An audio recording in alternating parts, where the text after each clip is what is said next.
Introduction to the Aleri language. But wait, I should introduce myself. My name is Daniel, and before you ask, yes, I'm a robot. My human friend Greg has asked me to narrate this video for him, and I'm always happy to oblige. Now let's get back to it. Aleri is the language of the people of Aleri, a small island in the Pacific Ocean. If you've never heard of it, you're not alone. Somehow it managed to escape the notice of the rest of the world until very recently. Having been isolated for so long, Aleri bears almost no resemblance to any other language of the Pacific. It is also unique among them in having a native written form that goes back thousands of years. On the face of it, Aleri should be quite easy to learn. It has just a handful of easily pronounced sounds, a simple regular grammar, and a very consistent writing system. Yet most people who have studied Aleri say they find it to be extremely difficult. Perhaps after watching this video, you will be able to judge for yourself whether Aleri is a straightforward language, or, as some people have speculated, it is actually slightly cursed. The phonology of Aleri is very simple, consisting of just 5 vowels and 4 consonants. These are pronounced as they are in most other Pacific languages. Now I'm not very good at pronouncing Aleri myself, so I've invited my friend Paola to read the examples. Her Italian accent makes her sound more like a native Aleri. How are you today, Paola? Very well, thank you, Daniel. Perhaps you can show us how the sounds are pronounced. A, E, I, O, U, L, R, M, N. Thanks, that was great. But before we go any further, we need to talk about the orthography, because some aspects of both the morphology and the grammar are inextricably bound up with it.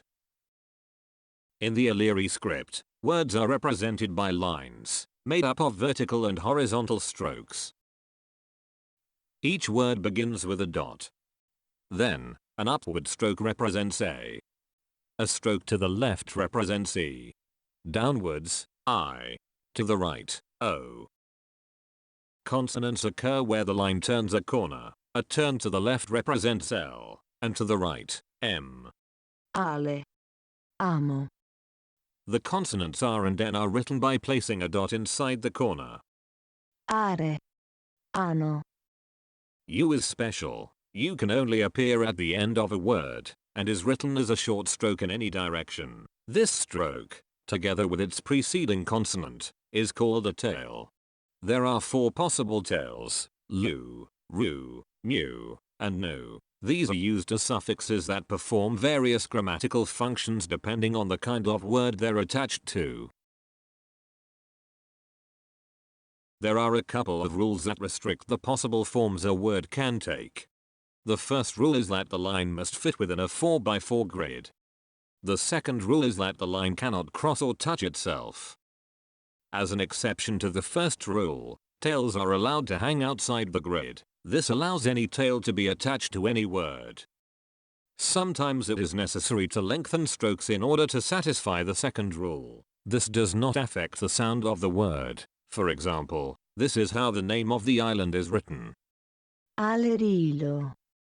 Interestingly, ancient texts have been found suggesting that the name Aleri is derived from Aleri Lolu, which means something like Island of the Beholder. How the island came to be named that way, no one knows. The word order of a basic sentence is subject, verb, direct object. For example, this sentence means, Anoru throws the coconut.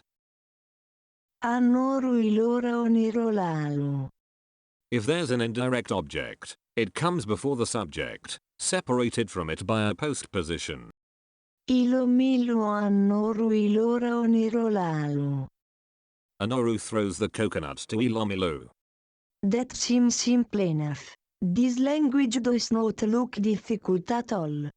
We're just about to get to the good bit. Let's look at a different verb. Suppose I told you that the word ilala means to catch. Can you guess what this sentence means? I don't know. Someone else catches something else. It's actually still Anoru and the coconut. We'll see why these words are different in a moment. There are 4 grammatical genders: quartz, granite, limestone, and basalt, and nouns are not the only words that have genders. Adjectives, verbs, and adverbs have genders too. In most languages that have agreement rules, the verb is inflected to agree with the subject. Aleri doesn't do that. Instead, the subject is inflected to agree with the verb. Also, the direct object, any indirect objects, and any adverbs. Furthermore, within any noun phrase, adjectives are inflected to agree with the noun they qualify. Finally, words that modify adjectives or adverbs agree with the word they modify.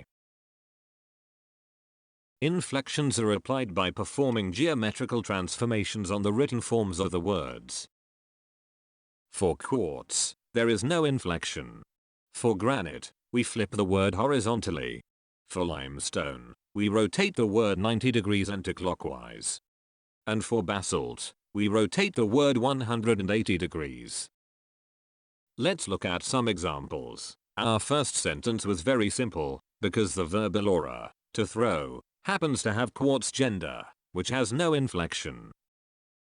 But the verb ilala, to catch, is granite, so to make this sentence grammatical we need to inflect the subject and object by flipping them horizontally.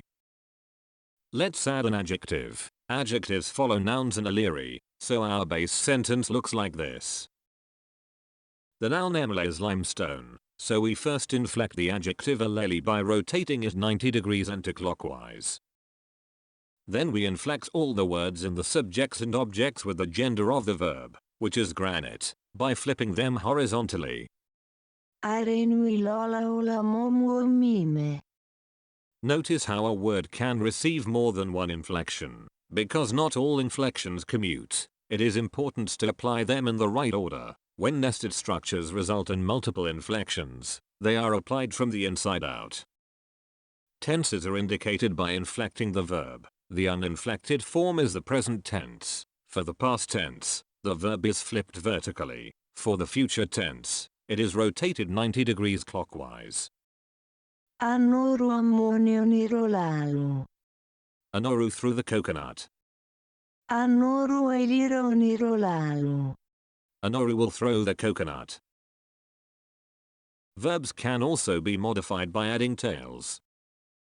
Adding ru to a verb gives a continuous or progressive aspect.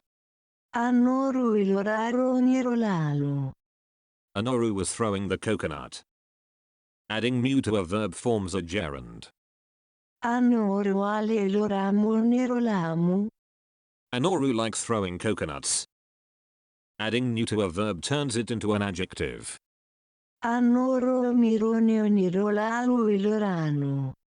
Anoru picked up the thrown coconut. You thought we were done with tails? Think again. They also have some uses on nouns. On ordinary nouns they indicate definiteness and plurality. We've seen some examples of this already. Onirola. Coconut. Onirolalu. The coconut. Proper nouns do not have a gender. They also don't usually have tails, except for a few special classes. Ru for male persons, lu for female persons, mu for villages, and nu for canoes. We've seen some examples of these too. Anoru is a male person's name, and Ilomalu is a female person's name. Genitives are formed simply by putting one noun after another, so that the second noun functions as an adjective. Anoru catches Ilomalu's coconut. Pronouns are constructed in a regular way from 3 pronomial roots and 3 tails, leading to this table. A, aru, alu, anu, I, iru, iu. Alright Paula, you don't need to read all of them. A notable feature is the existence of male and female first and second person pronouns. Their use is optional. Also, the sexless pronouns can be used not only for inanimate reference, but also to refer to a person without specifying their sex. A clause is negated by putting the particle, ere, after the verb. Anoru did not catch the coconut. You can also use it to negate other things. Anoru An oru caught something other than the coconut. Placing the particle only after a verb turns the clause into a question.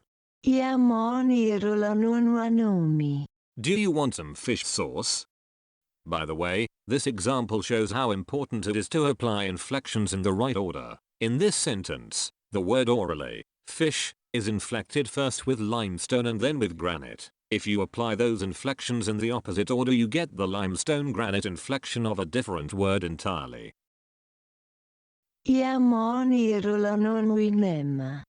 Do you want some armpit sauce? Yeah, you probably don't want to mix those up. The Aleri have a unique way of naming and writing numbers. There are names for numbers from 0 to 13. Plus a few others.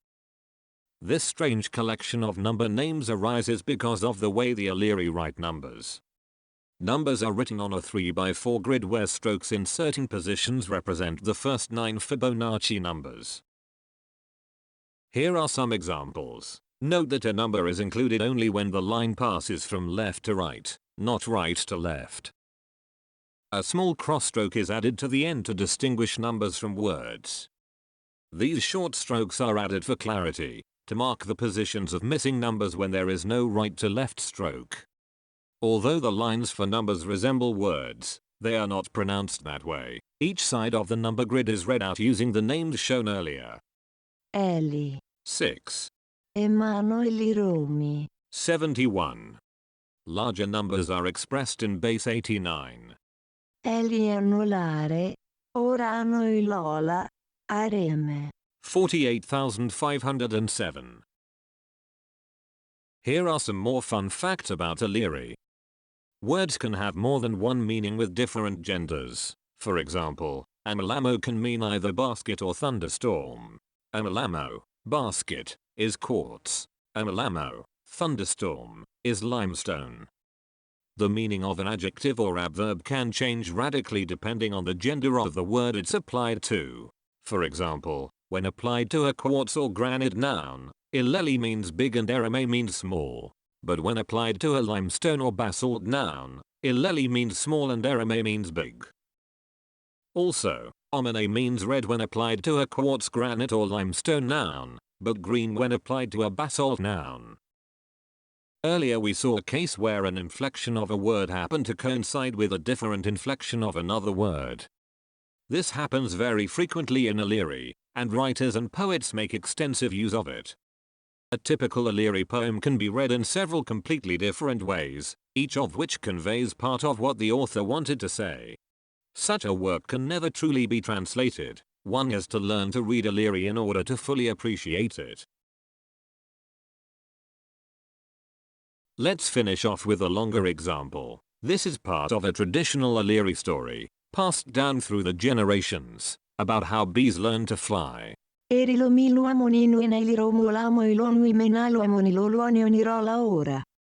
All known laws of aviation imply that it is utterly impossible for a bee to fly.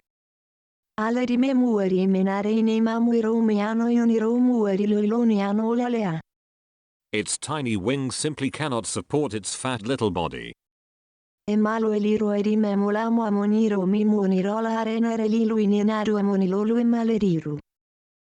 The bee, of course, flies anyway, because bees don't care what humans think is possible.